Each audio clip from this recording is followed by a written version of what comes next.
Hindi pa ubos yung roasted cacao bautista natin. Kaya ngayon, gagawa tayo ng champorado na di ginamitan ng cocoa, kotse, piyut, sumnida, kundi tableya at roasted cacao na giniling. Simulan na natin ang pagkending. Simula kasi nung nag-start na akong gumawa ng series doon sa cacao natin. Ginawa kong tableya, ginawa kong pampalaman, ginawa kong chocolate drink. Ang daming nagsabi, may dalawa lang pala na nagsabi na masarap din daw itong gawin or ilagay sa champorado. So ayun, after ko mamalengke ng mga sangkap, magtatakal naman na tayo ngayon ng malagkit na bigas. Hindi pala dyan nakalagay yung malagkit namin. Dito pala sa may sulok. Bali yung nasa ilalim, munggo yan. Tapos yung nasa ibabaw naman ng malagkit. Kukunti na lang yung malagkit namin. So kapag naubos yan, di na tayo makakapagluto ng mga kakanin. Naipakiskis na kasi nila lahat ng malagkit na palay namin. 3.5 gatang lang pala ang kinuha ko. Saka ko na rin napagtanto na may gatang na pala sa loob ng sako. Kinuha ko pa yung sa bigasan namin. So tara na, hugasan na natin ito, para hindi magkakaasipot pag niluto na natin. Ito yung unang hugas ng ketas. Ikalawang hugas ng ketas. Ikatlong hugas. At ika-4 na hugas. Gawin ko sanang 75 times kaso baka mawala naman na ng sustansya. Tansya lang yung nilagay kong tubig dyan at pwede namang dagdagan kapag kulang, diba? Habang inaantay ko molo, gagawa naman na tayo ng chocolate syrup na ibubuhos natin mamaya kapag naluto na yung malagkit. So, bali meron pa pala tayo ditong natirang tablaya de honor. Marami-rami pa yan, be. Tsaka kinuha ko na rin dito yung roasted cacao beans na finod processor ko na dati. Kasabay nito yung ginawa kong tablaya kaso parang masyado ng marami. Kaya di ko na sinama. At least ngayon magagamit pa rin natin for future purposes, diba? Ayan naman na yung mga pinamalengke ko, gata salvaje, evap, asukal, toyo, tsaka parang El Milo yan, hindi El Nido, pero hindi Milo yung brand. For emergency purpose lang naman yung Milo dyan. Nakalimutan ko pala lagyan ng kaunting asin itong pinapakuluan kong malagkit. Pero kahit wag na siguro, no, kasi may tuyo naman tayo mamaya, diba?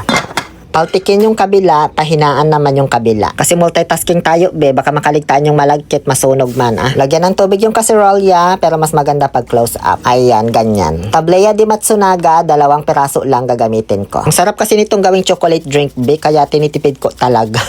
Kudkurin natin para mabilis matunaw. Kaso, 2 pala to, be. Natatagalan na nga ako sa isa, tapos nagdagdag pa ako ng isa. So, di ko na kinudkod ng buo, nilaglag ko na lang. Okay na yan, matutunaw naman siguro, diba? Next, ilalagay naman na natin ang roasted cacao bautista beans granules.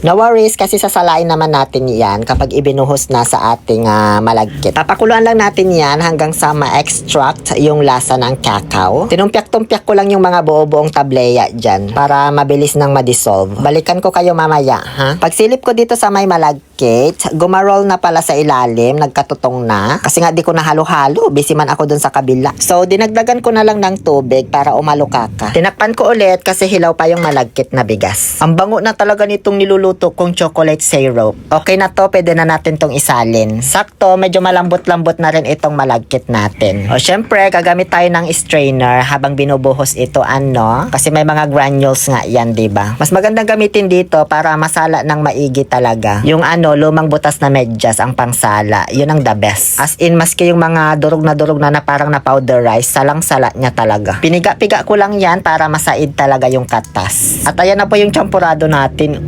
Diba? Dark na agad yung kulay. Hindi mapusyaw yung pagka-brown. Pero maglalight pa yan pag nilagyan na natin ng gata or evap. Inalawan ko pa pala ulit yung nasala nating kupag kasi parang sayang man. May lasa pa naman siya. Ayan ang itim pa ng tumutulo, diba? Kumbaga sa espresso, parang ito yung double shot na tinatawag.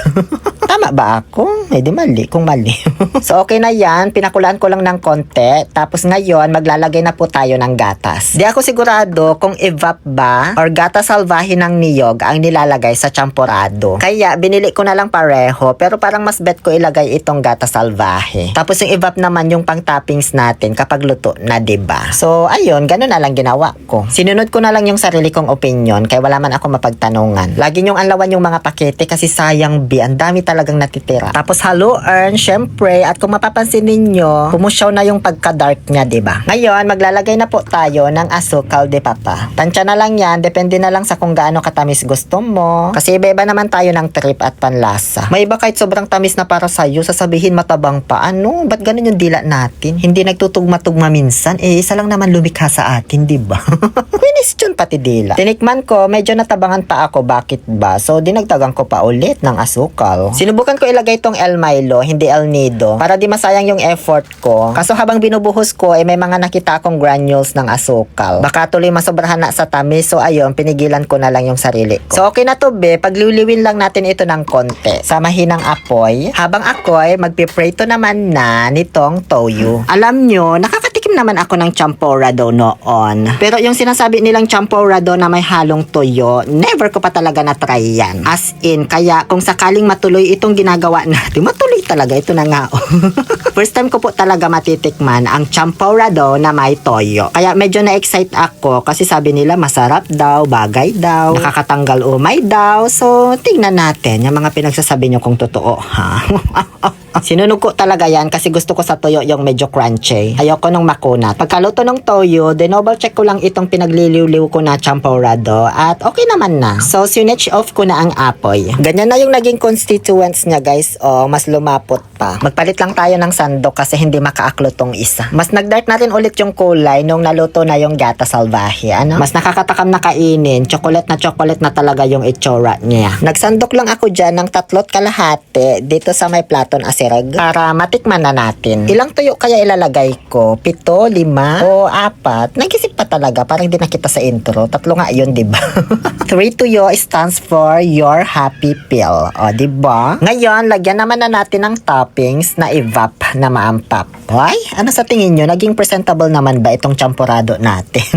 Or ang sagwa tignan nung pagkaka-arrange ko. Bahala na ano. So, dito tayo kakain sa labas kasi sakto, maulan-ulan nung araw na niluto ko ito. Ngayon, i-explain ko na yung lasa sa inyo. Hindi ito yung typical na champoradong natitikman ko na amoy tsokolate, matamis, may gatas. Dito, amoy na amoy mo na yung tsokolate. At the same time, mas malalasahan mo rin kasi mapait-pait ng konti beef, which is nagustuhan ko kasi hindi nakakaumay. Hindi man sobrang pait gaya ng kape, ha? Alam mo yung para kang kumain ng crinkles or brownies na medyo mapait-pait. Sobrang init kaya ipinagtal ko pa ng konti bago natin tikman kasama yung toyo. So ito na, dito naman sa toyo, bagay naman nababalance yung alat at tamis. Nakakatanggal umay din. Masarap kung masarap pero parang may hinahanap pa akong plot twist. Or yung X factor ba na kakaibang lasa, ganon. Yung bang pagkatikim mo oo nga no, ang sarap. Ganon, wala akong ganong expression. Hindi ako napawaw, parang normal lang yung lasa ba. Masarap, bagay, pero wala siyang kakaibang ibinigay sa akin. It means overrated. Parang nung kumain lang din ako nung putot dinuguan na first time ko. Normal lang din yung lasa, wala masyadong plot twist. Overrated din yun para sa akin. So yun lang naman, sarili ko lang namang panlasa ito. Magkakaiba naman tayo ng trip. Taste is subjective, ika nga, diba? So sana po nag-enjoy kayo sa pananood. Maraming salamat po. Please follow for more cooking vlogs. Muli, ito po ang inyong Happy Pill Oliver Castro na nagsasabing no to toxicity. Let's make people happy.